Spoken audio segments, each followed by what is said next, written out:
Is that so? Hey, Aaron. Yeah. Are you recording? Yeah. This movie was really bad, right? It was pretty bad. Although I gotta say, Hans, you did an excellent job on the last episode. Thank you. Released. That was great. It was hilarious. Oh, I haven't had a chance loved to it. listen yet. I think it's our best episode. I think we've been getting better every episode. Yeah, I think so too. It was very good. Every day is another chance at self-improvement. Oh, and hey, guess what? There was gold in the pre-recording, so I don't disagree. A little bit. Me and Zach bickering about audio quality while you just giggled in the background. Oh, that's the goal. Oh, I haven't listened to the episode at all. Zach, you should listen to it. it is very good. Who's got this one? You do. Oh no!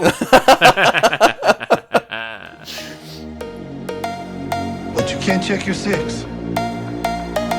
It's kind of like, taking a screwdriver to a gunfight. What's happening? Just like on top. I'll call that good now. Yeah. Just like this movie. No, you won't. Take that I think back. that's what everyone on set said after every take of everything. They go, "Yeah, good enough." Good enough. And just kept rolling. So welcome to episode. Which episode is this? 21, I think. 23. Nope, 23. I was way off. I lose track of what episode we're on every episode. It's like some of these movies are just a bit forgettable. Could you pop quiz for anyone who's interested? Could you tell me a single fact about the movie Black Dawn? Go. Anything. Gun to my head. I don't. That was 2 movies ago.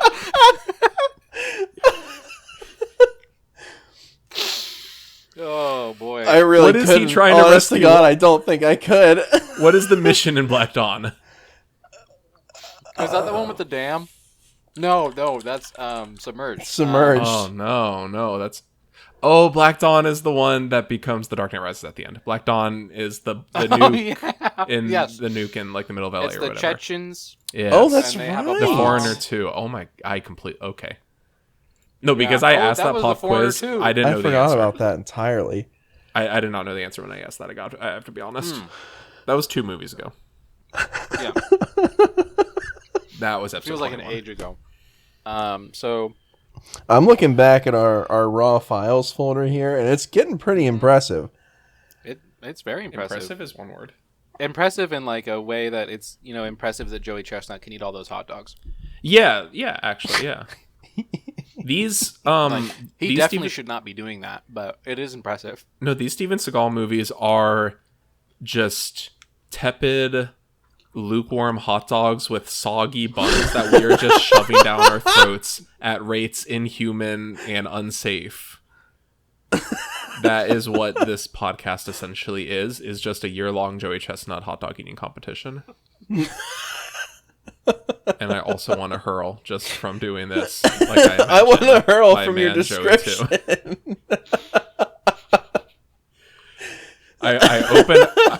I turn my Roku on and I'm just like, it's like when he's dipping his hot dogs in water. I'm just like, all right, let's go. And I'm just shoving it down the gullet and I'm saying, let's just get this out of the way as fast and as hard as we can. Because the next one's coming.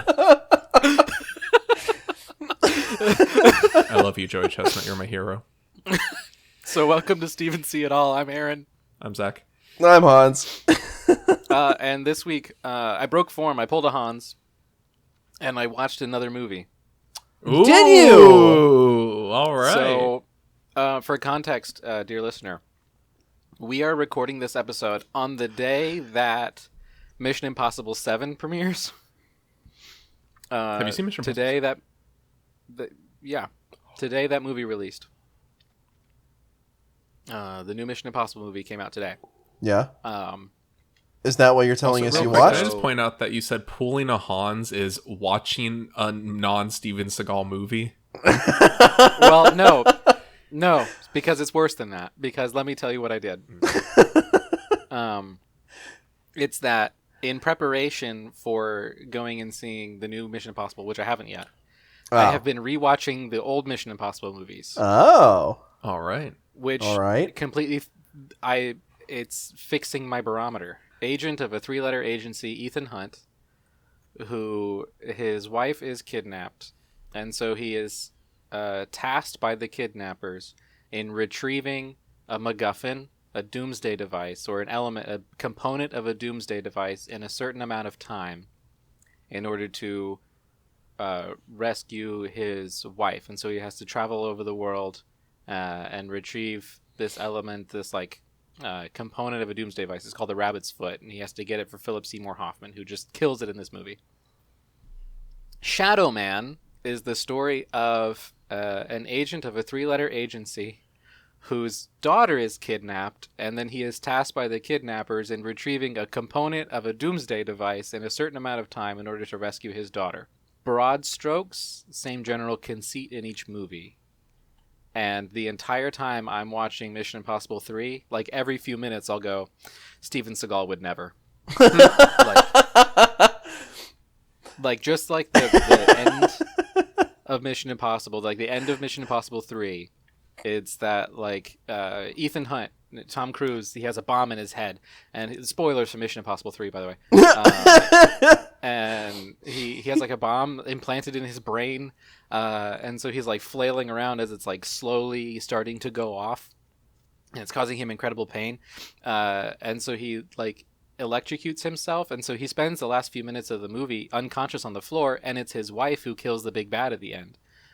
She gets to kill the main bad guy at the end of the movie. I'm just thinking Seagal would never ever allow this to happen. Every time Ethan got punched in the face, or he got shot or blown out of a building or something, I'm like, this is the anti-Seagal movie.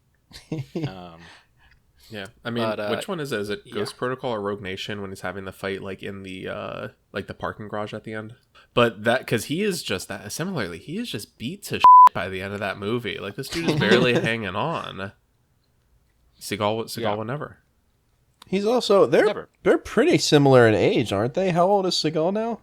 Oh, let's see. 70 something, I think. He's not in his 70s. Steven Seagal is age 71. Oh my god, he is.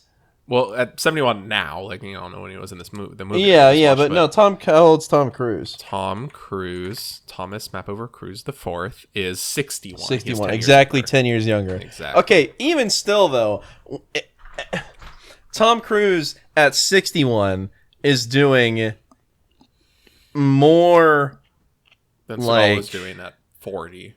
Yeah, Tom Cruise at 61 is doing more of his own stunts, more stunt work in general, just more action, more running in these movies now than Seagal was in. When was this movie released? 2006? 2006. Actually, same year Mission Impossible 3 came out. There you go. This is from the same year. Yep. This is June 2006. Mission Impossible 3 was May 2006. Mission Impossible 3 came out a month Shadow Man in a month. Movie. Honestly, dang. Looking at this movie. Actually, yeah. They saw Mission Impossible 3 and they said, let's just do that and put it on DVD. Some producer got an advanced screening of Mission Impossible 3 somehow. We have to I'm make on this conspiracy We have theory. to make a rival, but with Seagal. And are you going to tell me that Philip Seymour Hoffman does a better job than Michael Elwyn as George? Yes. Yeah. But let me go over the actual plot of Shadow Man. Well, you kind of already did twice by also telling us the plot of Mission Impossible 3. But worse in every conceivable way. Shadow Man, Shadow Man Seagal. I don't even know. Is he though? Jack Foster. Jack Foster. They never say Shadow Man at any point in this movie. Exactly. Zach and I were talking about that it's before not like you Glimmer got on. Man, where at some point someone says the words Glimmer and Man. No, no one ever says Shadow Man. He is not a shadow. He is very visible all the time. In fact, throughout most of the movie, he wears a yellow suit with a deerskin jacket. He does. But they don't even say, there's not even a line in the movie about, like, working from the shadows or hiding in the shadows. They don't mention, No. I don't think the word shadow is in the script at all, in any No, context. it's like they avoided it. I don't know. It's amazing, actually. So Steven Seagal is former three-letter agency agent, because of course he is. And Fortune 500 business owner this time around. Yeah, and Fortune 500 business owner. So he plays like a crazy rich dude. But you wouldn't know it. You wouldn't know it by the way he dresses or acts or the things that he owns or anything. Or the anything way about him. He never characters talks treat about him. what his business is or does. He just like he's never shown with employees. he just had it in his head, like they pitched in this movie and he said, okay, I'll do it only if you write me in as a super rich owner of a Fortune 500 company. And they said, okay. Like he was reading the New York Times or something, and it was the first time he encountered the term Fortune 500. He's like, I'm doing that. I want to be one of those. I think each of these movies he derails because he like learned a new vocabulary term and wanted to be associated with it in some way. Well, the funny thing, just real quick to point out with this one, is we kind of make this assumption all the time that Seagal steers these movies, because from what we've seen behind the scenes, like whatever movie is written, Seagal shows up on set and he says, no, we're doing this movie. This is one of the movies where he actually does have a writing credit to. Like he did also like was 1/3 of writing this movie. So it is even more likely than usual that he just straight up said, and I'm a Fortune 500 company owner. And they had to be like, okay, sure. Yeah, we'll put it in the rough draft and see if it makes it into the movie. You got it. But anyway, so he is going to Eastern Europe somewhere with his daughter to go spend time with his daughter's grandfather. Now, I don't think it's ever really made clear whether that's his dad or his father-in-law. Father-in-law. I think it's his father-in-law.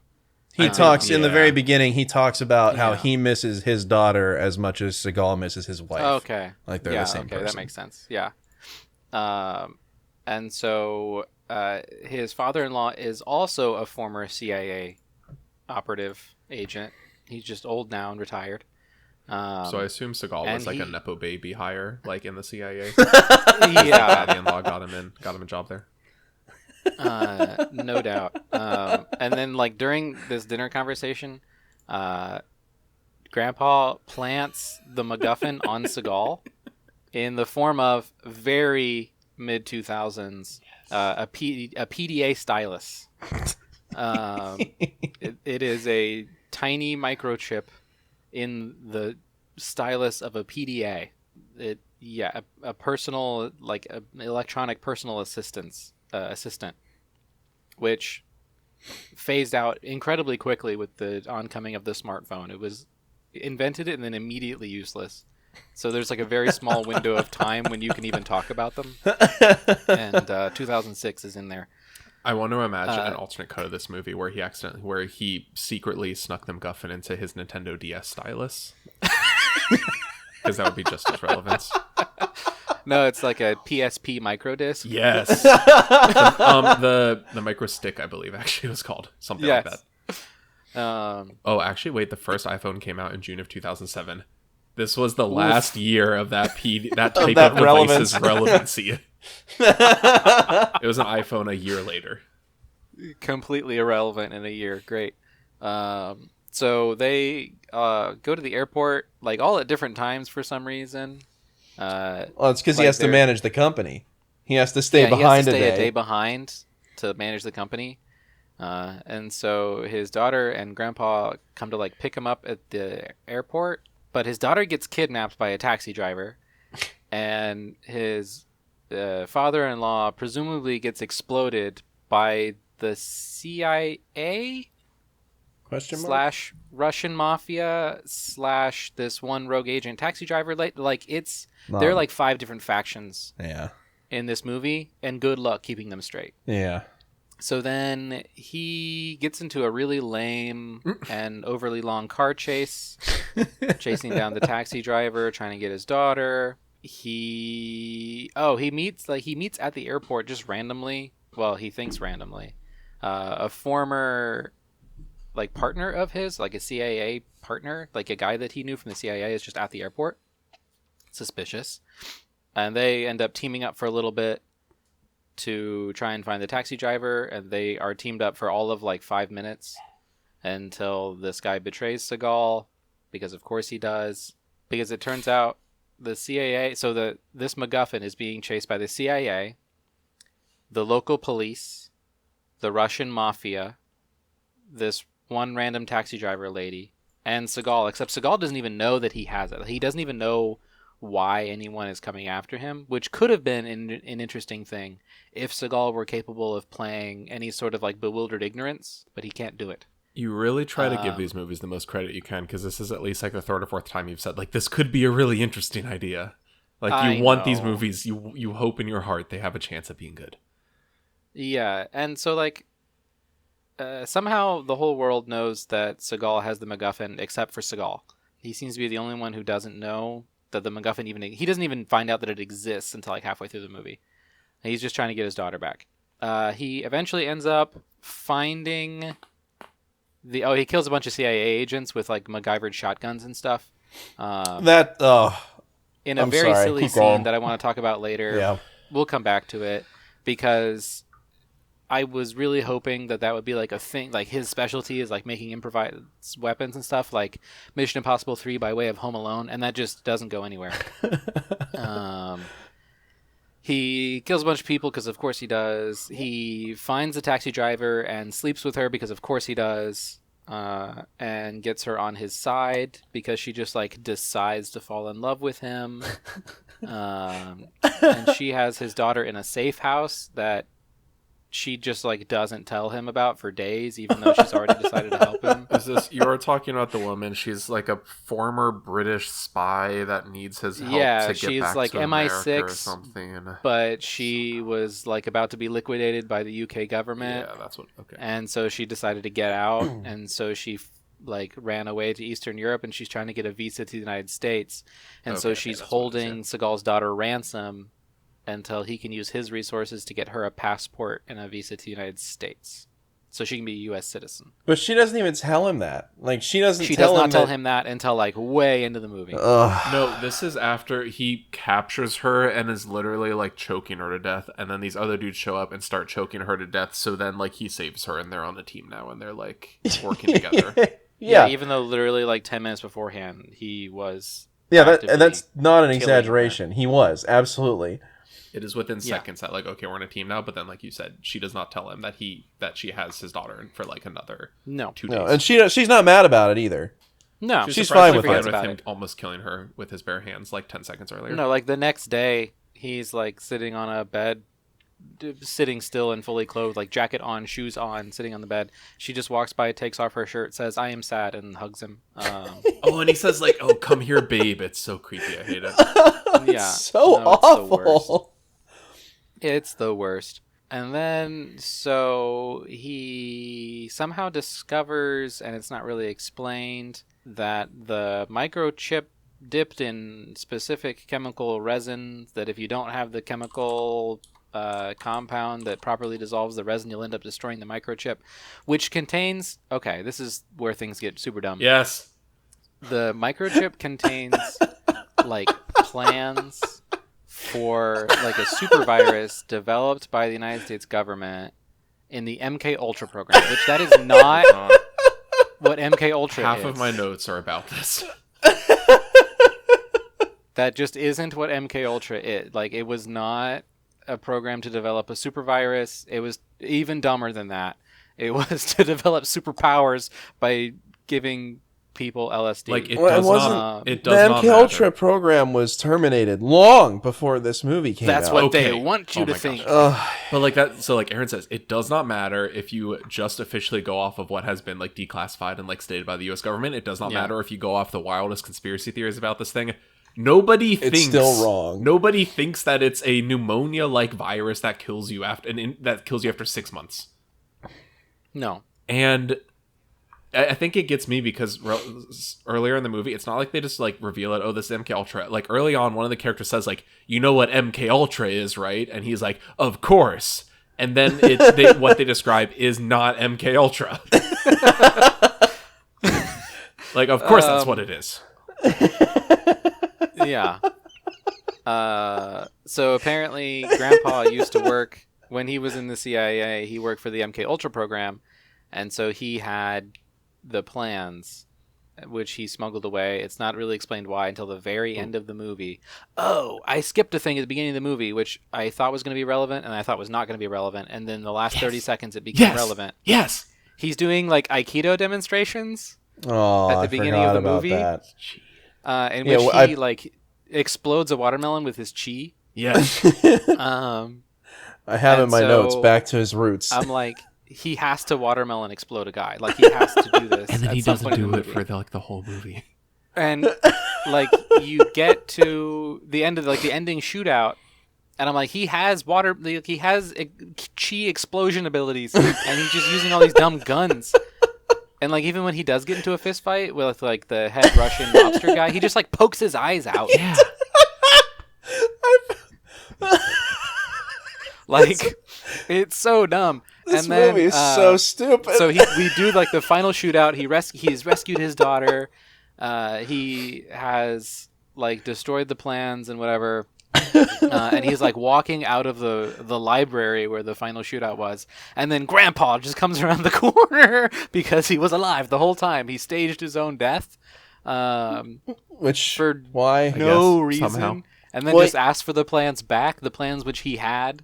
He does kind of explain it, but it doesn't make any sense. Well, it's like he was like, I didn't want to carry the plans across the border myself, and so I gave them to you as like an unwitting mule. Except there was like no reason to do that. He said that he knew Seagal would stir up trouble. He knew that there were people after him because they knew he had the plans. So he knew that if he gave them to Seagal without Seagal knowing, everyone would come after Seagal, and then Seagal would cause trouble. And that would make his life easier. Except it didn't. He had to fake his own death, and then he got watermelon punch. It didn't matter at all. And then watermelon chi explosion punch. He uses against his own father-in-law. Like he just punches his grandpa, like his daughter's grandfather, so hard that he flies against a wall and like his chest cavity explodes out the back. Like. The problem is when you're describing it, it almost sounds cool. This almost sounds like a funny movie. Except it's not. It's not. In the lamest way possible. There's like a tiny blood splatter on the wall behind him. Like you don't. Even when he like exploded the watermelon, it was lame because the cutout on the back of the watermelon was like almost perfectly rectangular. Okay, but also because when he hits this bothered me at the beginning. He hits the watermelon and it's like showing that he can just explode it out the back. But I don't even think the dude holding it like had any watermelon on him. So it's he didn't like explode onto him. Seagal just taps the watermelon and he turns it around and shows a pre-cut hole in it. That's what There's no rind falls off the back of it. The guy doesn't have any like juice on his shirt or anything. Well, they wanted to be able to do multiple. And takes. dear listener, it might sound dumb to complain that the guy didn't have juice on his shirt, but like we've talked about this before, where like we're describing one of these movies, and I'm like, it's just basic continuity. While I'm describing this might sound cool. This might sound funny. In this movie, he like shoots at a helicopter with a handgun until it just like explodes. Oh my god! And then he watermelon punches a dude's organs so hard they die, and you might think, oh, this kind of sounds fun. This could be. No, it's not. It's really boring and badly made. It's not as fun as what we're describing. So then after he watermelon punches Grandpa, it just like cuts to him and his daughter having a picnic. And they're like having a picnic, and he's like, I got you something, turn around. And there's like a pony standing directly behind her. Why did he with get her some horse? Lady and in like a see-through shirt, just like guiding the pony. And no one says anything to her. She says nothing. She says it's beautiful. This girl never said she wanted a horse. That came out of nowhere. And then it ends on a freeze frame of Seagal smiling. Oh, it's so creepy. Yes. No, I want the scene where he has to explain to his daughter that he watermelon punched Grandpa. Oh yeah, your grandpa. I exploded his chest cavity. No, you thought he died in a car bomb. Actually, I punched him to death. No, the turnaround to reveal that the gift is the horse is like the weirdest, like last minute ending of the movie. Where cameo did this horse come from? Since like the the going out of business sick kids hospital in Today You Die. Well, like, Like, I'm just who put this thinking, horse here? the horse is standing like a foot behind her. There's no way she didn't might know. not know this about Horses horses. aren't They're exactly big and quiet. very noticeable. Oh my god. There's a This movie's really dumb, is what I'm saying. Oh, it sucked. It There's- sucked so much. There's one small plot element that you didn't cover in there. So early on in the movie, Seagal calls his hacker friend, who says like, "Hey, if you want, I can just get rid of all your taxes for you." And Seagal's like, "No, I'm good." And this guy's like, "Oh, you don't appreciate genius." And they show that he's hacking into IRS.com, which is It is so I good. have a screenshot of that. So then- IRS.com, access granted. So then later on, Seagal calls him and he's like, "I need you, Rogers. Can you hack me into MK Ultra to shut it down for good?" And so then during the last like 20 minutes of this movie, this guy is just getting access denied, access denied, access denied until like access granted. He hacks into MK Ultra, and MK Ultra is just a glass-walled room of like 7 scientists, and as soon as this dude hacks into it, it just gasses them to death. That is how he hacks into MK Ultra to shut it down. Wish.com Benji just hacks into MK Ultra. Well, that's really Because just Mission Impossible but 3 worse. also has a scientist guy, like a scientist hacker guy who's in a different site that isn't actually physically at the mission, but that the lead character just calls every now and again when he needs a hacker guy. Does he hack into MK Ultra to shut it down for good though? No, Benji does useful things that are possible.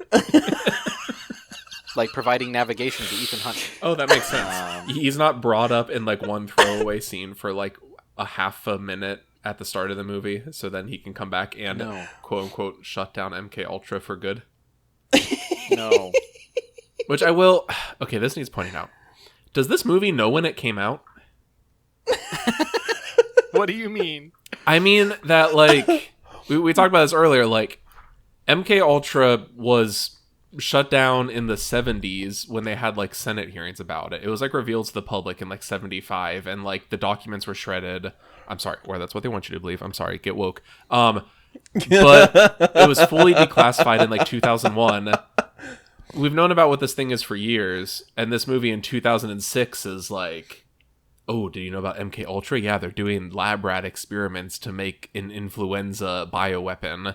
And that's not what MK Ultra is. I definitely thought they were I thought they were giving the mice acid. Like, because that's actually what MK Ultra did. Right, that would make more sense. And then that they were freaking out and having like some kind of like weird high, like that would actually make sense. But like this movie came out, does it know it came out in 2006? Because then later on, the guy says, "Oh, there's the FSB, the new branch of the KGB." The FSB was formed in 95. What? This movie came out in 2006. If your secret 3-letter Russian organization is going to be hitting puberty within the next couple years, it is not like the brand new branch of the KGB. The KGB when you hear KGB, you don't think, "Oh yeah, we're in the mid 2000s."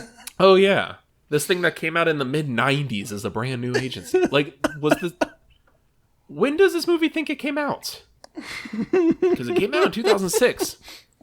Doesn't feel like it, except for the PDA, which very much feels like it came out in 2006. Talking of timing, so there's one character in here who is kind of important that I totally skipped. Yes. So the ambassador to Oh Eastern my European yes. is played Yes. by Imelda Staunton. Yes. Who our listeners might know best as Dolores Umbridge from the Harry Potter movies. Yes. And Queen Elizabeth II from The Queen. Yes. The TV show The Queen, or the, I guess, like Netflix series The Queen. She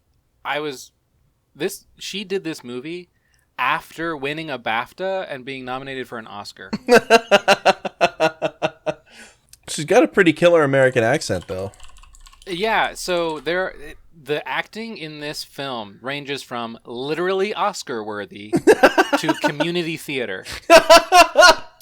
Also, In like the same room, they'll be acting against each other. you pointed out she did this like after winning her like Oscar and BAFTA and everything. Also, her role in Harry Potter's Dolores Umbridge was literally a year after this. So like, she did this and then was like walking on the set for Harry Potter like within the next couple months. Yeah. I do appreciate. I looked this up before we started recording that this is a year after her Academy Award nominated performance in Vera Drake. She appears in this film as the ambassador. She explained that she filmed for 2 days But Seagal did not film any reverses with her, resulting in her filming just all of her scenes with a Seagal stand-in and a Romanian film student who would read Seagal's dialogue off camera. Wait, really? So she says she literally just took this role for the money and for the chance to play a non-British character, to play like an American character. Those are like the two reasons she said for taking it, and that she didn't actually interact with Seagal while filming it. But, Well, she had a really good American accent. She had a pretty good American. I mean, she's literally like a very nominated like actress. At the very end, doesn't she hand him a passport for the chick?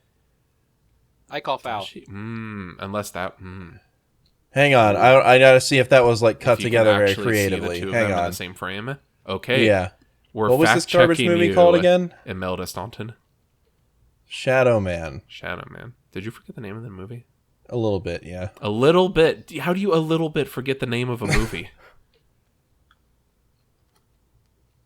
Okay, it's at an hour and 30, almost exactly. He knocks on the door. Close up on his face. Nope, there she is. They're very much in the same scene together. Okay. Yeah. All right. BBC's Mark Lawson. Did you push back on her enough in this interview? Did you get the truth? I'm trying to see if this is cut together somehow, but she literally hands him a passport. They couldn't have... Yeah. Yeah, no, that's it. So maybe it could be that like the vast majority of her scenes were... Okay. Because they didn't interact except for that... Well, no, there was that scene and then they talked to each other once, but I think it was cut They're back and sitting forth. at a desk, and I think it's all So shot I reverse think shot. that Yeah. could be the scene she's talking about. Yeah. Because it is very much like shot reverse. Like you don't see the two of them in the same frame. Okay. I didn't understand her character, though. Dude, Because she's... buddy. So she's the ambassador. She's the Yeah, U.S. she's not doing ambassador anything in ambassadorial. Romania. Yeah. Yeah, and she's like managing her squad of goons who are after Ambassadors this. do not have squads of goons. But Yeah, they're after this device, and she's telling them you have to report back to me, and they're like, "Oh yeah, we'll report back to you." And then they cause all kinds of mayhem and blow up cars and do all this other, kill a whole bunch of people, and then report back to her and don't tell her any of this. And then when she finds out, she gets mad and says, "Don't you do that again!" And then they go and do that again. And then she tells Seagal, "Well, you don't have to worry about any of my people harassing you. Like, you should be fine." Yeah, she says. And cool. immediately after that, they try to kill him. So he kills them, and then he goes back to her again to get the passport for the woman to go back to the U.S., the British agent. And they don't say anything about that. I don't get it. No, It didn't make any it doesn't- sense. It doesn't make Because sense. she, for the first like 2/3, is like this tough, like hard as nails. Like, I need results. I need you to track this guy down. Like, if you find anything about him, I need to learn about it in half a heartbeat. And then later on, she's like, "Hey, what's up, Seagal? We cool." Yeah. None of my agents will harass you anymore. And then in the next scene, they kill him. They try to kill him. Her character does not make any sense. No, she's not meant to make sense. No. She's meant to appear. No, U.S. ambassador running a squad of hired goons that also work at the embassy, and nothing happens there. No worries. Yeah, All American good. ambassadors are surprisingly like low on the organizational totem pole. They can't order the CIA to do stuff.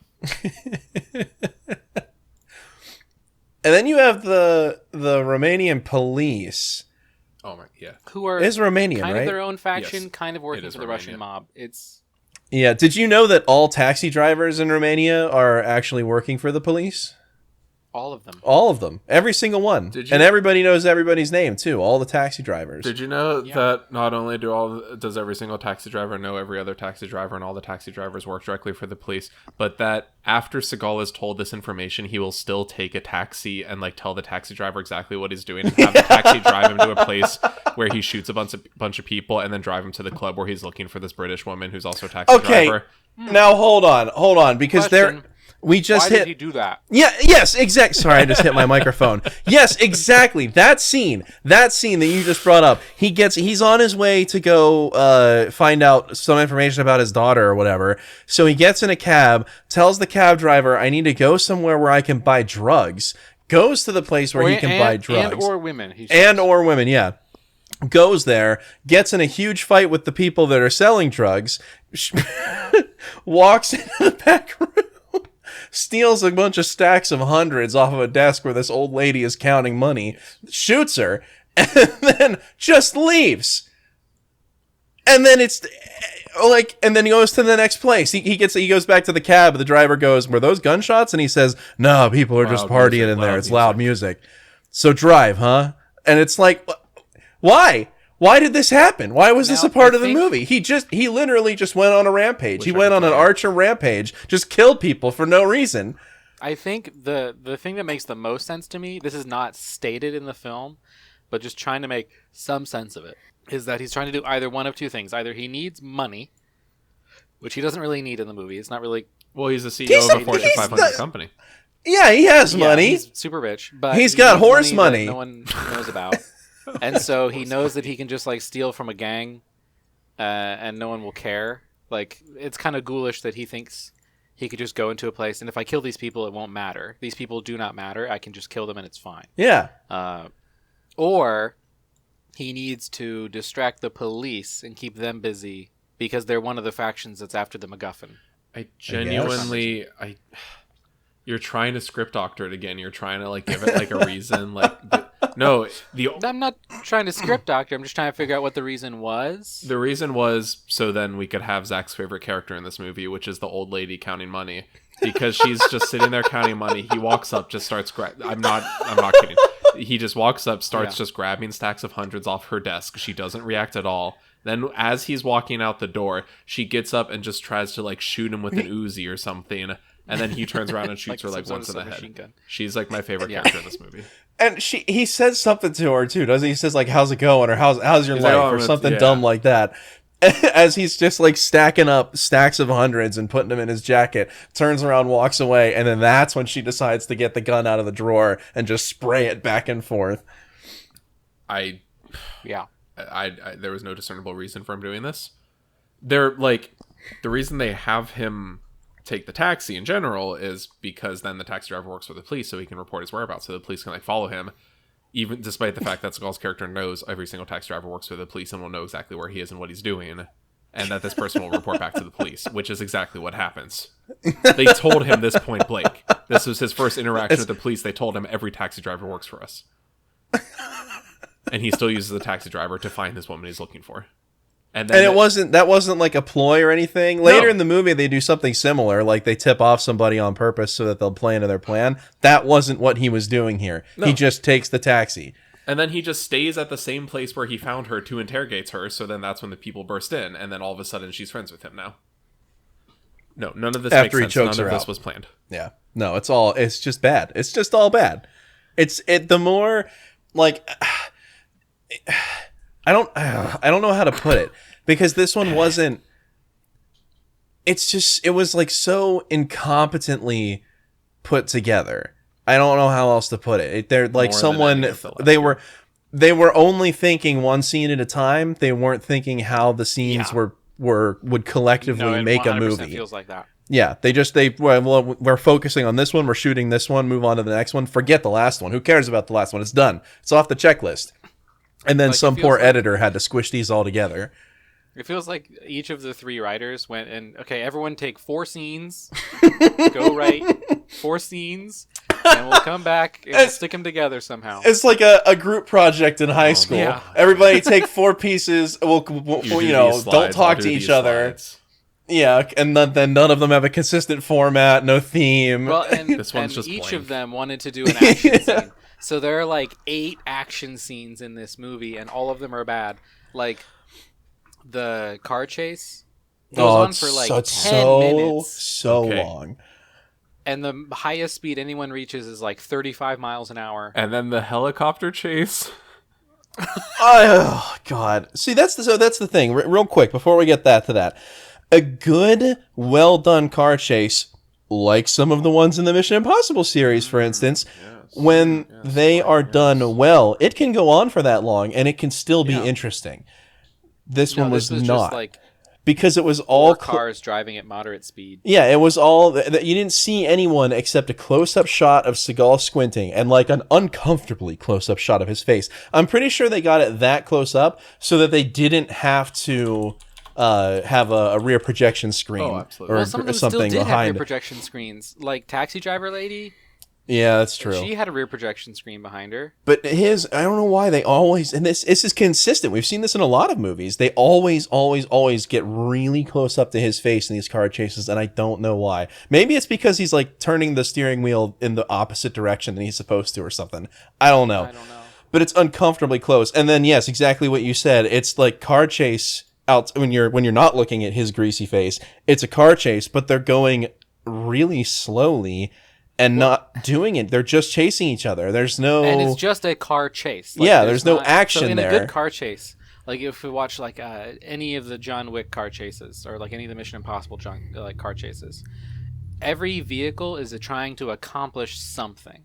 So, like just the language of a car chase is it's basically a fight scene, and what you're trying to do is create advantages over the other cars. So every car... There's choreography there, just with vehicles. Yeah. So it's not just, I'm going to drive away. It is because you're both in cars and you can catch up. Like, that's how cars work. And so you need to do something to create an advantage for yourself. So, like, in the Bourne movies, he'll, like, drive a car down a staircase or, like up weird ramps or something to try and make it difficult for other cars to follow him, like larger cop cars or something. Like, he'll get into I think there's, like, in the first Bourne movie, he gets into like this tiny European car and he drives it like up and down these outdoor staircases and stuff, and so the cops can't follow him in their larger vehicles, stuff like that. This is just 3 cars and a motorcycle. The 3 cars are all the same size, they all have the same like top speed, all have the 35. same capabilities, and they're just like driving through city traffic, and it's boring. Remember in Mission It's Impossible long, Fallout very long and boring. Remember Mission Impossible Fallout when they drive their truck down the alley specifically so it gets stuck, so they can just kick out the windshield and like have the path blocked? Yeah, that shit's so cool. That was so good. The one thing I do appreciate though is that even before the car chase, Seagal and his buddy just kind of, not even briskly, just like kind of like a moderate, slight, less than a speed walk, but like a bit more than just a regular walk, like waddle their way to the car, and the camera is shaking so as much though they're running to cover the fact that they're moving like 3.5 miles an hour. Like it extends outside of the car chases. Getting into the car has just a ton of unnecessary shake in order to try to hide the fact that this man is not running. Because then when we see him in the rest of the movie and they don't have the camera super shaky, he has his arms locked at his side and kind of vaguely... If we count this as a run, Seagal is still running in his movies. We're at, we set the counter to 0, but this run is like when you're kind of running late and have to cross the street because the walk sign is like approaching 0, but like you're carrying stuff so you can't actually run, and you just kind of want to like... act like you're showing some initiative of running, so you don't like get honked at. Apologizing to the cars. Right. Like He's not actually walking like moving faster. 3 miles an hour instead of 2.5. That is his run. You've given them the thank you wave, and you're just trying to get out of their way. Yeah, but less effort than that because you're not even like you're refusing to move your arms from like beside your waist. Yeah. Because he's back. If he's not in the yellow suit with the deerskin jacket, he's back to his cowboy boots and leather trench coat. Can we just talk about when the leather trench coat comes in, he's going to get a stunt double in this scene. Can we talk about shout out to the time when he like his old buddy meets up with him and Seagal doesn't kill him, but he's like, you gotta find my daughter within 2 hours or I'm going to kill you. And this dude's walking around and he like looks over and you see Seagal kind of like half hidden behind a pillar, and he's wearing the yellow jacket in that one, and he's like standing in the shadows but behind this pillar, but he is like the easiest to see person in this entire city, the Shadow Man. Yeah. It was embarrassing. It's just awful. So I think my word for this movie is embarrassing. It was very embarrassing. That's a very good way to put it. We were talking about the first car chase. Zach, I know you want to talk about the helicopter car chase. Let's get to that one, because that one, oh boy. So they're in the car, the helicopter's chasing after them, and then they're... At one point, is it before they're in the car, they're like outside, because just at one point, they like walk outside of a building, They're walking out of their Yeah. safe house after they spent the night together. And the helicopter just Seagal and the British agent. Yeah, they're walking out of the safe house. Helicopter flies over, and it's a guy sitting in the open side of the helicopter with I don't know, it looked like an MP5 or something. Like an MP5 or an some AK kind of or submachine like gun. some kind of like handheld thing, but it is just Right, blasting something that's as not though it is a exactly long minigun. range. Yeah. The sound effect it's is like just a helicopter minigun. It's just like an SMG or a rifle, nothing like crazy. But yes, the sound effect is a minigun, and it starts like absolutely destroying the concrete steps that they're walking down, and they turn around, race back up the steps, go back inside. Don't get hit at all. Don't get hit at all. And then they like sneak out a side door or something, go back outside to get to their taxi cab. They start to drive off. The guy starts shooting at the cab again, and it's like, you know, in the helicopter, Right. infinite bullets, nobody has to reload. They lose them in the trees, which, yeah, I guess, and then By driving in a straight line. By the way. driving in a straight line down a road in some like very a convenient wooded forest. area. Yeah. They lose them in the trees, but because the helicopter can't see them, of course, Seagal can still see the helicopter, gets out his handgun and shoots like 5 times at this helicopter, and then you get the audio cues from the pilot. We're going down! Okay, We're going down! No. You get the audio cues from the pilot. He's shooting us. We're going down. We're going down. The most bored sounding emergency. pilot on the planet. And then the helicopter explodes, Well, and it is... And you might think maybe, you know, he shoots it and he kind of hits the rotor just right so it spins out and crashes into the ground. No, he just hits the they couldn't broadside afford of this helicopter until it spontaneously just does the most PlayStation 2 CGI explosion you've ever seen. But like 3 different ones. Yeah, it layered explodes, on then top of each explodes, other. and then there's a big explosion. So this is the reason I wanted to talk about this, because if you go back and you look at the explosion at the airport when he lands, his daughter and That's a practical explosion. father-in-law, yeah, they meet him at the airport, and then the father-in-law's car blows up and he supposedly dies. That explosion was actually I think you're right. It looked like a practical explosion. It looked real. The shockwave from it, you could see, and then the glass blows out of the building. It was actually, like, I have it in my notes. It was actually really well done. Well, there was one small flaw with it, but Some of the after effects have they show the shockwave come out from the car, the explosion happens, shockwave, glass shatters, and then like a full 2 seconds after that, they show a car sitting flat on the ground, just upend itself on its wheels and roll over. yeah. So that was weird, especially so you can see the air ram that flipped the car. Yeah. Like there's like a piston underneath it Yep. that you can see go off. It's very weird. It didn't, like, they Everything had up to that point in the explosion looked fine. Yeah, they had a really good thing going. It looked just like a regular, real action movie. Explosion looked pretty decent. I was genuinely surprised because for some reason they kind of nailed it here. And then the car flipped over, air piston visible on frame, was just kind of, took you right back out of that immersion. And then you have the helicopter explosion. Angle, it was all. Yeah. And then you have the helicopter explosion, which is just the complete opposite. They gave that one to a different studio. They had different people on set that day. It's exactly what you said. It's like they gave these scenes out to 4 different people and told them just finish the movie in your own way, and you have to stitch them back together because it was just so bad. Well, it almost feels like they didn't just like split up the script that way. Like they split up the whole movie that way. Like there were like 3 different production teams working on this movie, and then they just like handed a pile of scenes to the editor and said, "Okay, put it together." Yeah. Because like there are some like the 2 explosions in this. There are only 2 explosions in this action movie. Very boring. But like the first one is practical effects, not perfect, but for a Seagal movie, pretty good. Like the weird air ram thing. If they had just moved the camera like 15 feet to the right, it would have been fine. Like just on the They didn't circle. even need to do it. The car flipped over. I think someone had an air ram and like, we need to use this. Maybe we paid for it.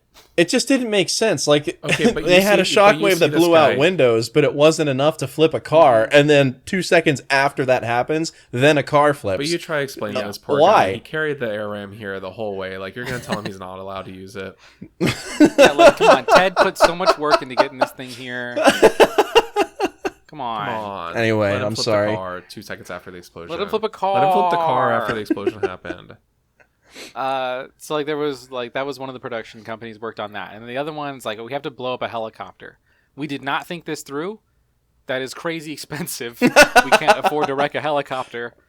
Well, because just but we imagine can't afford Seagal handing After them the Effects. script where he's like, and then I shoot it Yeah, with a that part handgun Seagal until wrote. it explodes.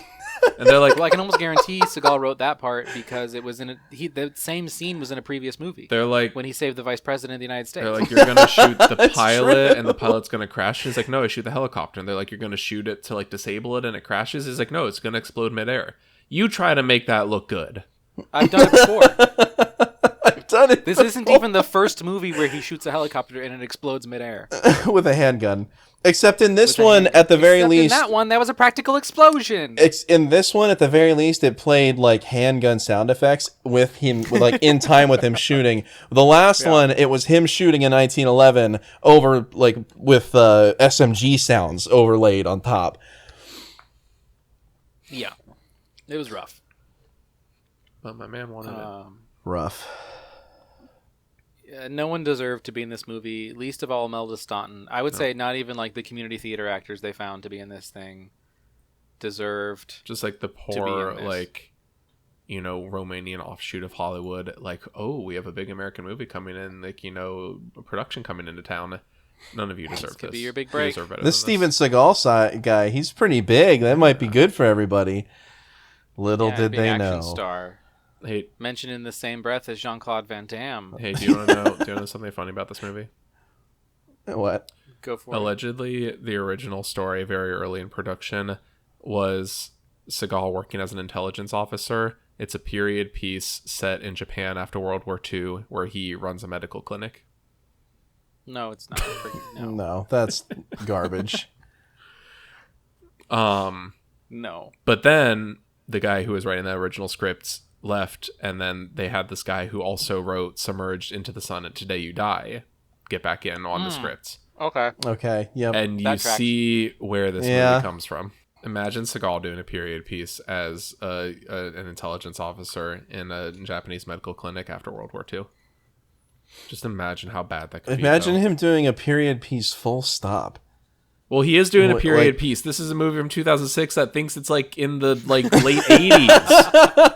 Okay, but I mean, imagine Why did the safe house in, have like, this like old timey 1940s gramophone in it? What year was this movie Yeah, set? it's a gramophone, which he uses as like a MacGyver trigger, which it requires that one of the bad Yes. guys walk over to the gramophone and take the needle off the record. Yeah. Yeah, let's talk trigger- about that scene. The MacGyver scene, The- which was yeah. written by one of these writers. Yeah. Because his skills at MacGyvering things do not continue through the rest of the movie. No. Never comes up again. He makes a shotgun out of like some gas pipes. Yeah, then he just rips out of the wall with his bare hands. No big deal. Okay, that he looks Yeah. bored. Like he realizes he's locked in and people are coming to kill him. This is the most bored I've seen a man rummage through to like get stuff to assemble into weapons. Yeah. He uses like parts from a gas stove, not to use like the gas as a propellant to shoot something at a guy, but to shoot the little like Coleman propane tank itself into a guy, which stabs a Yeah, dude. like he affixes a. Oh, so he makes like 3 contraptions here. The first is the record Okay, player. contraption is which- one of those contraptions is 2 knives taped together. Well, but wait, no, I want that's my favorite. I wanna get there. So the first one, which is actually a contraption, he like rigs up a cannon, Yes. like a gas-powered cannon, which is attached to the record gramophone. player, which when the bad guy knocks the record off, knocks the needle off the record, will shoot a gas tank into his chest. Yeah. That is a The contraption. second is just like some pipes that he took out of the gas stove, and that are the exact same size as the shotgun shells that he happened to have. It's like a slam fire. He shotgun. found him. They just left shotgun shells in this room that they kept Yeah. him prisoner in for a short period of time. So you just stick a shotgun shell in the pipe, screw the end cap on the back, and then hit it, and it'll go off. Like he puts some sort of firing pin in there. I guess they don't actually show that, but he just hits it, and it goes off like a shotgun that you can't really aim that well, but that works. And then the third device he makes is he takes two knives, like two kitchen knives, and he breaks the handles off. No, he doesn't break the handle off. He takes the knife, he puts it blade down. Blade down, he taps the wooden handle, and the what's it called? The blade pops out, like the tang. The tang just pops out of the wood, as if there are no rivets, no screws, nothing holding it in there. He just like taps it off, like Cutco knives, and it just pops right out, and he tapes them together. Then he takes these two blades and tapes the tangs together, so you have the two blades facing in different directions, so that he can use that as a knife. MacGyver. He took two knives and MacGyvered it into one knife that is more dangerous to use and less effective. His best contraption so far. Like, he uses it as a throwing knife, so I guess when it tumbles through the air, it doesn't matter which side hits, and it would... But you've just reduced the mass of this throwing knife by, like, 80%. And you can't... How are you supposed to, like... stamped steel, like, steak knives? So they weigh basically nothing. But he can still just like totally like Naruto whip it into a guy's neck from like across a room. Yeah. After like shotgun blasting this dude and gas tank impaling the other one. I'm sorry, again, when we talk about this, it kind of makes the movie sound funny. This was really boring to sit through. It was terrible. Because then there'll be like stretches of like 30 minutes where nothing happens and it's boring as poop. This sort of MacGyver scene in any other movie with any other actor who showed any kind of emotion or any reason to have this skill or having this skill continue throughout the rest of the movie, this could have been interesting. It could have been cool, but it just wasn't. It was just bad. Well, so in Mission Impossible 3, Ethan Hunt MacGyver's a defibrillator together so that he can electrocute himself to short circuit the bomb and plant it in his brain. Right. Dang. In Shadow Man, Steven Shadow Man Seagal MacGyver's two knives together into one knife.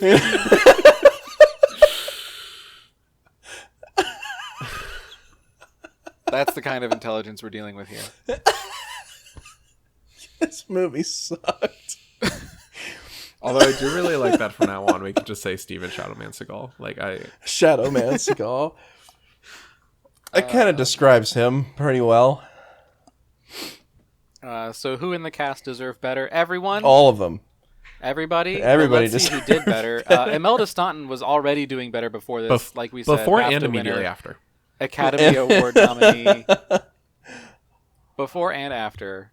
Oh, thank goodness. Taxi Driver Lady, played by Eva Pope. No Seagal movies appear in her top 4 credits. Nice. On IMDb. Although, interestingly enough, she was in another film. The other film she was in from 2006, Splinter, stars Tom Sizemore. So that's the guy who played a Steven Seagal character in Ticker. She's done a ton of TV. Like, she has multiple TV shows where she has like double-digit episode credits. Like 143 episodes of the British TV series from the 90s.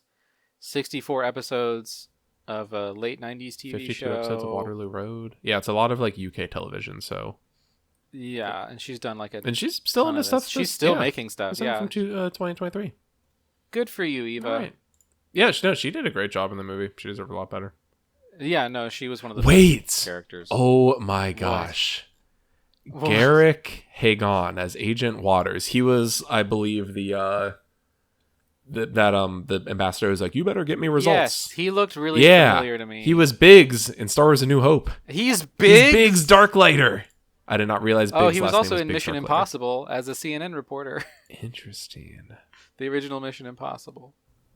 No, like, I don't know who was working at some sort of talent agency in England, but they need to be fired. Or just given a gigantic promotion, depending on how you're looking at this. Because they pulled some real talent for this terrible, terrible movie. Or were used to, like, punish some respectable people who didn't need to be in this movie. I think they all just got duped into this This movie. just gets me, like, when we started this off, we were talking about, like, you know, for these movies, there's like weirdly good talent here that would go on to do better things, but that's going to go away. That's not going to be true when we get direct to video. We are surprisingly deep into the direct to video and still having these kinds of like discoveries of like this person from like 200 episodes of an acclaimed like British like drama series. Like, he is still somehow not pooling quite the same talent, but he is still pooling like talent for these just absolute beyond scraping the bottom of the barrel like fests. Oh, Seagal's daughter in this, played What? by Sky No, Bennett. not Oh. No, Shadow Man's daughter, Jack Foster's daughter. Shadow. Yeah. No, I Shadow know Man's daughter. we've had it happen before. Mm-hmm. So I was surprised. Shadow Man's daughter plays the voice of your GPS in Euro Truck Simulator. Oh hell yeah! Oh hell yeah! Amazing.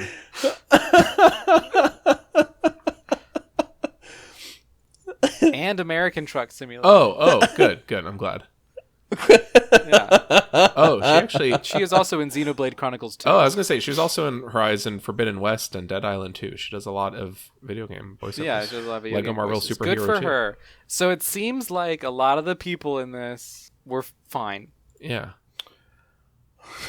A lot of them just got a quick paycheck in 2006 and then moved on with their lives. The funny thing is that the thing I do appreciate about this is how much is in like the UK acting industry, because you see like a ton of overlap there, like more often than you do in America. Yeah. Like I saw for a few of these people, they've been in like shows together with each other after this. This guy was in Blade. Do you think that just they get on set and they're like, you remember when we were in that movie where Seagal like watermelon punched it? He like watermelon punched it to death at the end. Do you remember that, right? And he's like, yeah. I got watermelon punched until my organs exploded in the Skull movie. You were his daughter, right? Yeah. Oh, that's crazy. Do you think they reminisce about Shadow Man? Why did we ever agree to be in that movie? At least nobody ever saw that, and nobody will ever talk about it for like more than an hour and beg their friends to listen to them talk about it. That'll never happen, so we're fine. Okay, so I am deeply encouraged that like every name that I'm looking at in the cast is still making stuff, has made good things, seems to be in a pretty safe place. Seagal's just absolute toxic, like everything he touched, like reverse Midas, turn it to crap, like cannot truly ruin your entire life.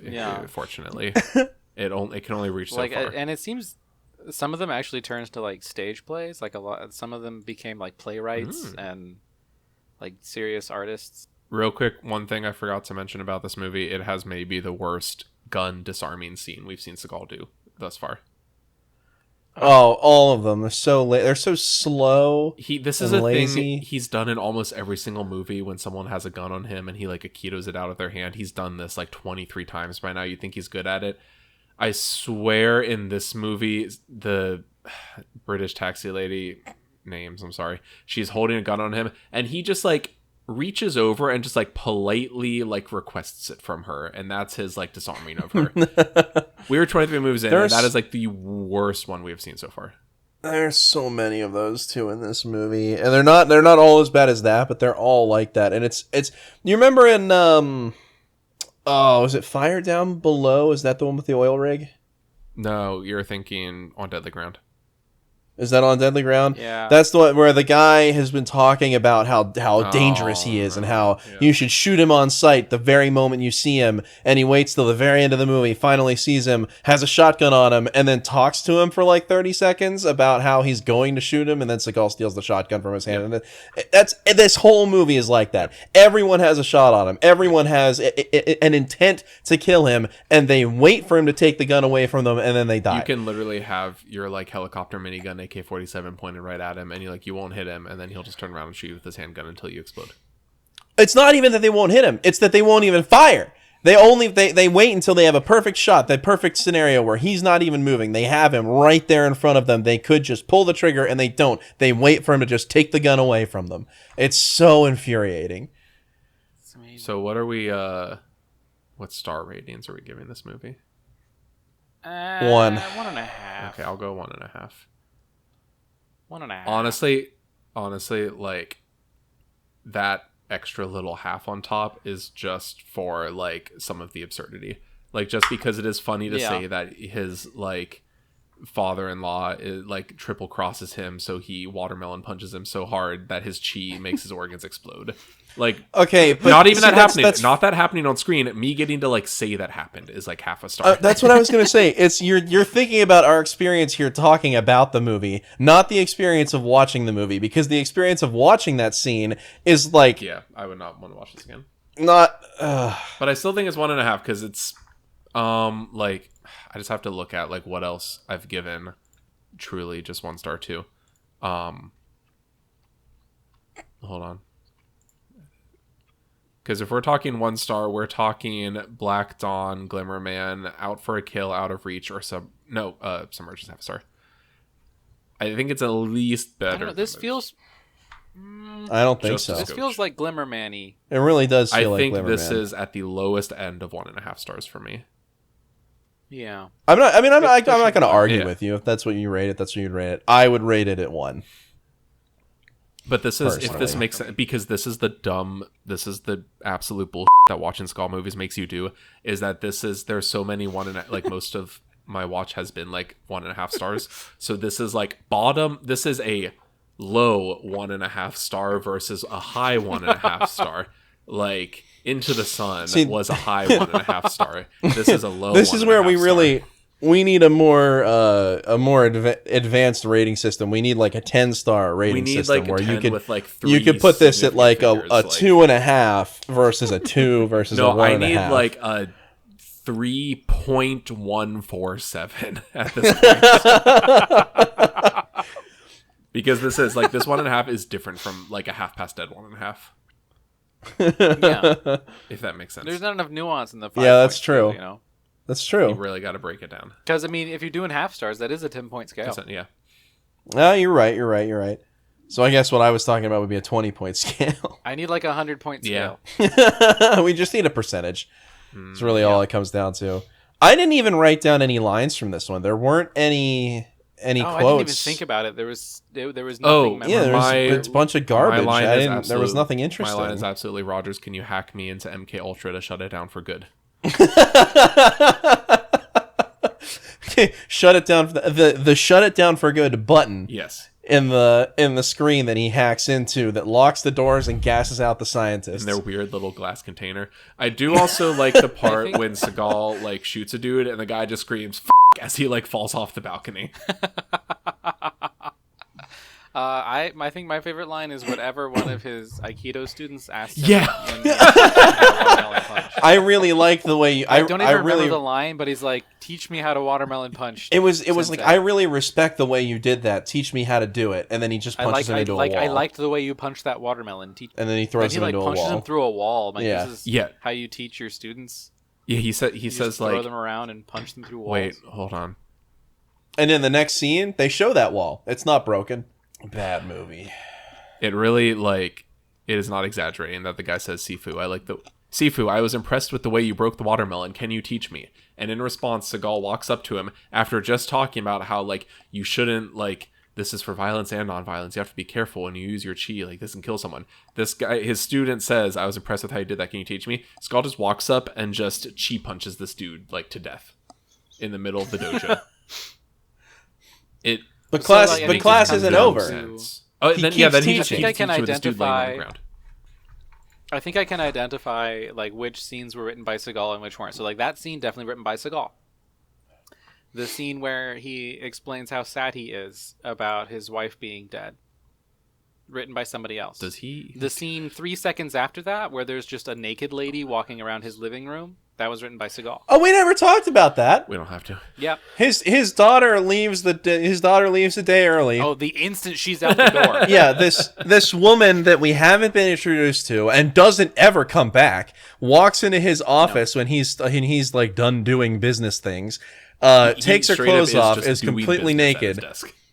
Yeah, doing business at his desk. She takes her clothes off and says, "Are you ignoring me?" And then what does he say? He's like, "Am I supposed to not ignore you?" or something like that.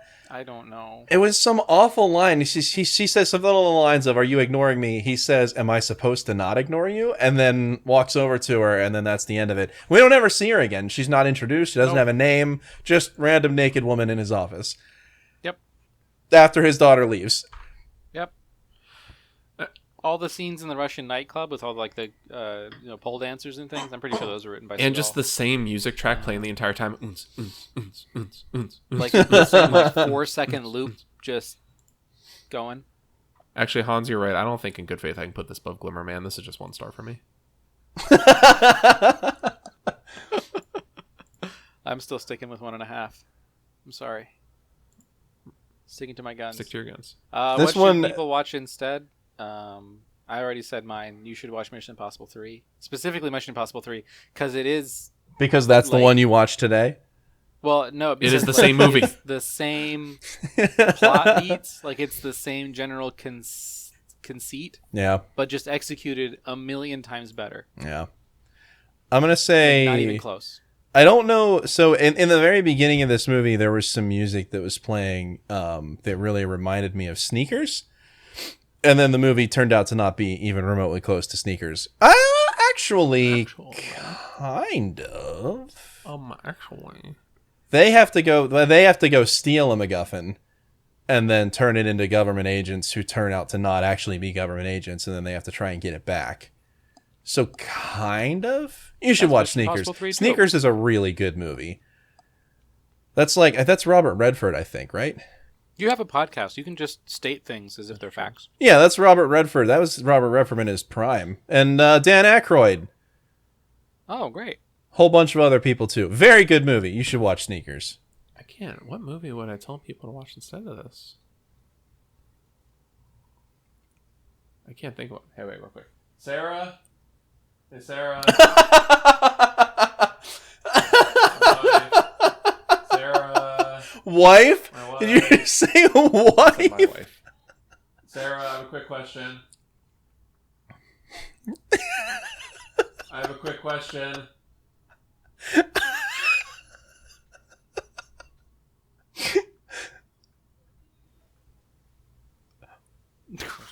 Where is he?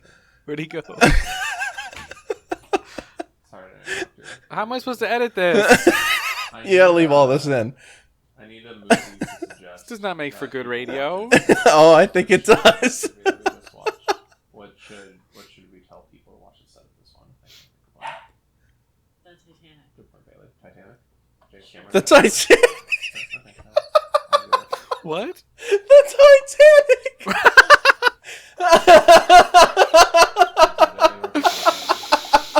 Woo! Point, you have tens of thousands of movies in your head. Yeah, I couldn't think of one for this one. So I like yours. I'll do Titanic. Yeah. I appreciate it. Hi, Hans. Hi, Aaron. I just see Hans's hand really fast. I know. Go Oh, you'll get never it. see Go Hans on tell camera. him. Go tell him I that you've been interrupted your whining. perfect evening. Thanks. Bye. I appreciate it. Okay, so yeah, after giving it much thought, I'd recommend that you watch Titanic instead of this one. Yeah, it's just a better movie. The effects are better. What, Zach? What about this movie made you think of the Titanic? Yeah, just really. What about Jack's struggle made you think about? Jack? Yeah. Oh, is that it? Just Jack the Foster. character's name Versus Jack, whatever his last name was in Titanic. Dawson. Think, how do you remember? I haven't seen that movie in so many years. We've talked about this. Sarah wants me to watch it again because I didn't like the Titanic. Okay, well, here, actually, this is how I will tangentially connect it. Yesterday, in our chat, I posted a clip. Yeah, where's the MacGuffin in the Titanic? The MacGuffin. The heart of the sea. What do you mean, where's the MacGuffin of the Titanic? It's literally the heart of the sea. It's like one of the most famous movie MacGuffins of all time, Hans. She throws it in the ocean at the end. Listen, I just said it's been many, many years. You need to rewatch. Yeah, the Hans Titanic. does need to rewatch. I didn't so I agreed to rewatch the Titanic because it's Sarah's favorite movie. Come on, God. And I told Sarah that I didn't like the ignorant, that's Titanic, and she got very mad at me. plebeian. So I honestly don't like it. I just don't. The last time I watched it, I remember not enjoying the experience. It's really long. The historical portion of it about the boat sinking is very interesting, sure, but like the tragedy that it is, but the story that they tell about Jack and Rose, I don't care. You should rewatch. Okay, so I'm not going to recommend to that was many years ago. I'm not going to recommend to our listeners like- that they watch Titanic. I'm going to recommend to Hans that you watch Titanic instead of watching Shadow Man. And I've already agreed to that. I like to think that I'm a more mature person than I was. I don't even remember. It was probably high school since I've seen the Titanic. Wow. So I'm ready to be wrong. I'm ready to be opened up to a whole new level of cinema. Good. I'm glad. Other than just the fact that I sourced a movie recommendation for my wife, the way I will connect this is that yesterday I posted in our chat a shot from James Cameron when he directed the Terminator movie, T2, that instead of having him punch through like fake sugar glass, he rigged up a steel fist to a pneumatic ram underneath Arnold Schwarzenegger's coat and just had Arnold Schwarzenegger punch through like a real window, and it's like super cool. Wait, really? It's super cool. I didn't know that. Didn't you? You didn't I literally see that? just sent it to you yesterday at 11:11 p.m. Come on. Gotta I don't know. I was chat. probably asleep. Terminator 2 Judgment Day, James Cameron put a steel pneumatic ram under Arnold Schwarzenegger's like coat to make it look like he was punching through a window, because he just actually had the ram punch through this car window. And that they did this shot where like the car is stationary and they had like a truck in the background with like brick wall painted on it and had the truck move to make it look like the car is moving. And it's just such a high effort, like it's so clever, it's genius. It like took so much energy and effort, and it looks so good, and it's like 2 seconds of this movie. And this was like hundreds of thousands of dollars. Seagal would never. Although, actually, in reply, Aaron said, I have so much to say about the movie I just watched. This information that I posted about Terminator makes me want to say it, but I'll save it for tomorrow. Do you remember what you were saving for tomorrow? No, I was just saying, like, there's no way that a Steven Seagal production would put that much effort into one shot. Like, you don't. They don't have time. They got to make 4 of these in a year. So I will take Sarah's suggestion of Titanic and do a slight permutation on that. You should watch Titanic and Terminator 2 instead of watching Shadow Man. Because both of those movies will have more effort in one shot than this movie. You've never has in its seen the entire Terminator runtime. movies? You've never seen the Terminator never movies? seen any Hans? of them. No. Oh, you definitely. How many James Cameron films have you seen? Well, he's seen Titanic. The Titanic once a very long time He's seen- ago. Admittedly, he's seen Avatar and when I Avatar 2. was Avatar and Avatar 2. yeah, and I hated Avatar 2. It sucked. I have not seen Avatar. That 2. I will not amend, and that I'm not open to having my mind changed. Avatar 2 sucked, and I'm not afraid to say that in a format where actually only about 4 people are going to hear me say it. But theoretically, many more could hear me say that, and I'm not ashamed of Theoretically it. public. So you have Theoretically not, public, and that movie sucked absolute, So you have and it not, always will, and it always You has. have not watched Terminator. You've not watched Terminator 2. You've not watched Aliens. You've not watched Abyss. You've not watched True Lies. Nope. So you haven't just... Out of all the James Cameron movies, you are missing like 4 of his top 5. Yeah. No, you kinda they're see the bottom definitely of the barrel there. they're all on my list. I want to watch them. I don't have any reservations. I just never have, and I need to. I think that Avatar is definitely James Cameron's like super passion project, and they're his weakest films. It is... The first, like, I liked the first one. I thought it was a good film. Thought it was a good movie. I had a good time. It was very well done. I need to rewatch it because I've seen it twice. I didn't like it really either time, but that was a long time ago. I liked it. The second one sucked. Big fat booty cheeks. Terrible movie. Hey everyone, welcome to the Cult of Big Jim, the James Cameron fancast. I legitimately would like to do James Cameron for another season of this. That'd be a nice quick little interview. No, because that means I'd have to watch Avatar 2 a third time, and But it I'm also not going to means you do get to that. watch But it also means you get to watch Aliens. Aliens is Sigourney Weaver, right? Yeah. Any closing Okay. thoughts? In order to have a closing thought on Shadow Man, I have to have a single thought about Shadow Man, and I don't know if I have that. Is ever since I started thinking about Sneakers, all I can think about is that I really want to watch Sneakers. Oh, Sneakers, that's a good movie. I don't care about the Shadow Man anymore. It's a terrible movie. It's not the Shadow Man, it's just Shadow Man, Hans. You keep calling it the Shadow Man. I'm sorry. No article. Sorry. My last thought on Shadow Man. That's all I got. Yeah, an automatopoeic fart sound. That's what I got. Not worth your I time. do appreciate that the original... Not even worth our I time. do appreciate that the original working title was Shadows of the Sun, and then it was retitled Shadows of the Past, and then Shadow Man. So it had to have the word Shadow in Three it. titles that make no and each one sense, making less but- sense than the last. We cannot stress enough. There was absolutely there wasn't even any nighttime sneaky scene where he was No. sneaking around in the shadows. It just didn't Everything happen. took place in the day. Yeah. Yeah, no, he spends more time in a random drug den that factors nothing into the plot than he does in the shadows. The only time he's in the shadows is that scene where he's wearing like the yellow jacket and the guy looks over and Skull's kind of standing in the shadows. And it's very funny. So that's why he's the You Shadow just Man. see him. Yeah. It's pretty embarrassing all around. It was embarrassing to watch. I'm embarrassed for everyone who was involved in making it. I'm really happy that it seems like the vast majority of them are doing all right. They all survived the Shadow Man. Yeah. Or just they all survived Shadow Man. I'm sorry. I added the article now. You ruined me, Hans. I'm sorry. So what do we have after this? Oh boy, oh boy. What do we have after this? Somebody pick up the syllabus. Ooh, Attack Force. Oh, This one. That sounds like a farce. This like one has a poster that looks spoof. just like it's trying to be the This is Matrix, trying to and be that the has me Matrix. really excited. When do these movies? What movie? What But year we already do had they like think two they're coming Seagal out? matrices to your The- character. The commander of an elite military unit, Marshall Lawson, course he loses is. his strike team in a cold-blooded and seemingly random attack, and he takes it No, we've upon already done himself this. to investigate the attack with the help of his girlfriend Tia and his friend Dwayne. That No, was two that's his sentences. back- That whole that's- description was 2 sentences. That was way That's his too long. backstory from Under Siege. Dang, we're already recycling plots this aggressively now, aren't we? Oh, that's upsetting. Actually, that's really upsetting.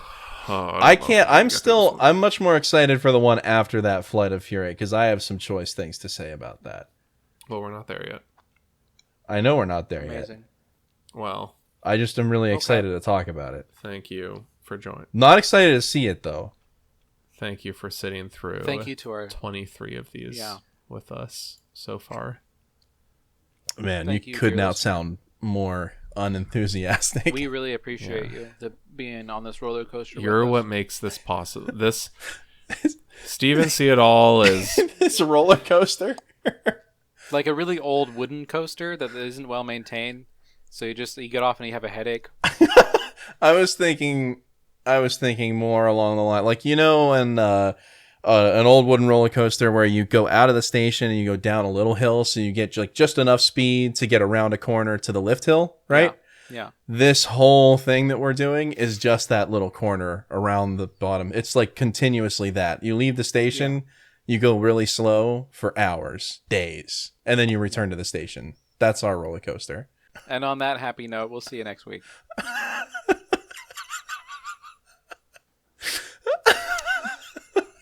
What if we just stop?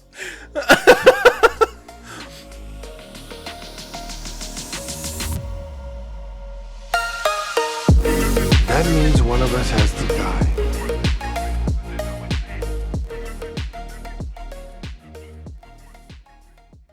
ordinarily I do not talk outside of the designated recording time about the movie. I limit myself very strongly, but here, Aaron, make sure you're paying attention during this part that you're not even present for. There's gold in here. We're recording gold. Solid gold, Aaron.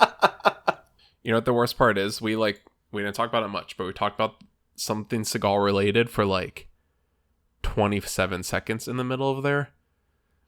So you have to listen to the whole thing because there's at least a little, not a nugget, but like a flake. When you're like panning for gold, there's a little tiny flake that's going to be at the bottom of your pan. So you do have to listen to it for that. Steven Seagal exists thanks to the dutiful patronage of listeners like you. Please free us. Let me stop. I don't want to do this anymore. I'm done. I wish I pray for the sweet relief of death. Please free us from our curse, dear listener. You can make it happen. You could stop this anytime. Please. I'd like to watch a good movie instead. I'd like to no longer watch these. We still have so many to go. We still have so many of these to go. Please free us. We'll see you next week. Or not.